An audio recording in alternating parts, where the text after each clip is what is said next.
On today's episode with Tutorials with Teddy, we're going to give you an in-depth look at Mazda's new infotainment system found in the 2019 Mazda 3.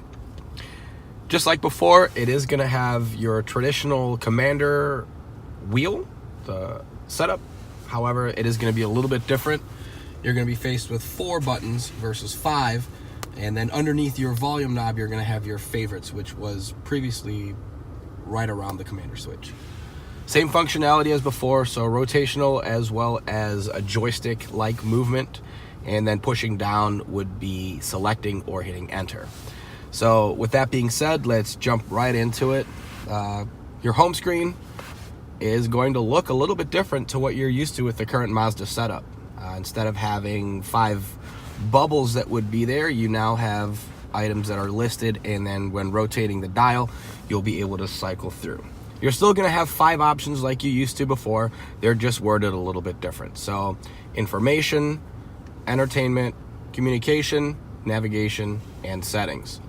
Let's start off with the settings. When you select that, you're going to have a couple different options. With this being a Mazda 3 Premium, it is going to give you your heads-up display.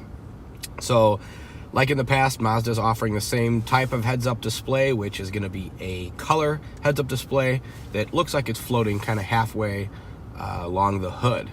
Very clean, very crisp, as well as highly customizable.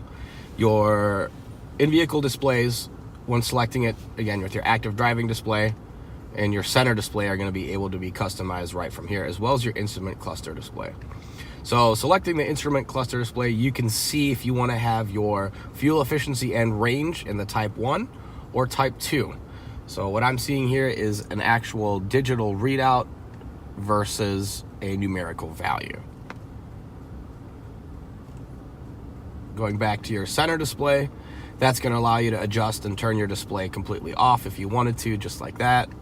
Selecting the Commander switch or any other shortcut key will bring it back to life. Allowing you to adjust your brightness, and then allowing you to show your driving results at your ignition off. Now what that would do is that could give you your fuel consumption for the trip. So if you're curious about how efficient the vehicle was throughout your drive, that'll be able to be displayed when you turn the vehicle off. The home screen clock is also pretty neat. You have a digital format or an analog. So when you physically have the screen off, it'll allow you to have just your clock displayed, as you can see there. So going back into your settings, into your sound settings here, you're going to have quite a few customizable options from your bass, your treble. The listening position is a new option for the Mazda 3 here compared to what we had in the previous infotainment system, utilizing either the all-seat position or just the driver's seat. Traditional fader and balance, and then Bose has added a stereo mode which should either give you standard or linear listening experiences. Your center point and your audio pilot are now you're allowed to customize them to a certain degree, whether you want it not just on or off, but 1, 2, or 3 as far as your adjustment to compensate for either road noise or to give you more of a virtual surround sound listening experience. Your safety settings, again, you're going to have a lot of safety settings that will carry over. Your iActive Sense or Active Sense suite of safety features, lane departure, lane keep assist, Mazda radar cruise control, as well as your smart brake and advanced smart city brake support system. Your driver assistance system, again, allowing you to be able to have all of these different options here. Safety alerts, giving you your rear cross traffic alert, lane departure warning, blind spot. And then with the active safety, so again, lane keep assist system, physically utilizing torque to gently nudge the wheel back into the lane, and with collision avoidance, being able to adjust those items is pretty neat here. Your alert timing, you can have it be early, normal, or late as well.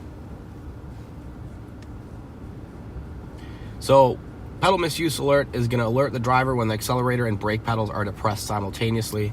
It's something that they don't want happening in the vehicles because there is a lot of technology that's involved with the vehicles. The vehicle settings here will allow you to configure your door locks, your exterior lighting. Rain sensing wipers are going to be a standard option on the premium package vehicle as well.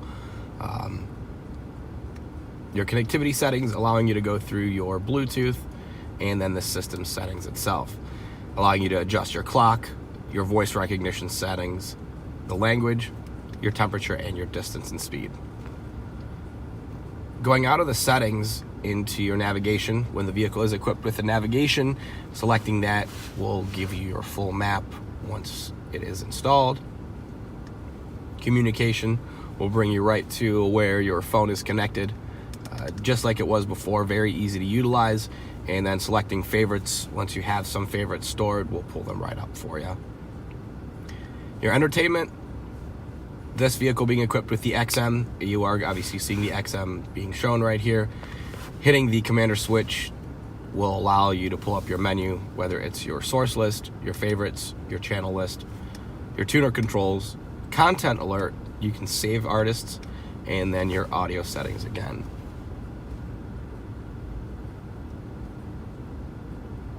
Moving into the information portion of it, this is pretty neat because your fuel efficiency monitor, just like you've had in the previous Mazda lineup, it gives you a nice average fuel efficiency history breakdown, whether it's daily or per minute. Vehicle status monitor will allow you to schedule your service, have certain details incorporated into it, as well as check your vehicle's maintenance settings. So for now, that's it regarding the infotainment system on the 2019 Mazda 3. Again, for more up-to-date news, make sure to subscribe to our channel or visit us at Mazdaofbedford.com.